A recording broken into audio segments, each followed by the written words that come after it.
Welcome to just మిడత Jesus. సామెతలు 6:19. దేవునికి అసహ్యమైన సంగతుల్లో మరొకటి, లేని వాటిని పలుకు అబద్ధ సాక్షియు.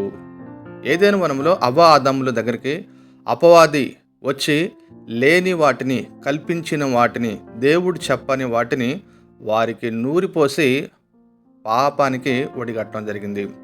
సో నేడు కూడా సమాజంలో లేని వాటిని, చూడని వాటిని, వినని వాటిని, గ్రహింపని వాటిని ఈరోజు సమాజంలో చెప్పేవారు కోకొల్ల కనబడతా ఉన్నారు. సోక్రటీస్ దగ్గరికి తన శిష్యుడి గురించి ఒక వ్యక్తి పరుగున వచ్చినప్పుడు సోక్రటీస్ 3 ప్రశ్నలు అడిగాడు. మొట్టమొదటిగా, నీవు విన్నావా అంటే వినలేదని చెప్పాడు.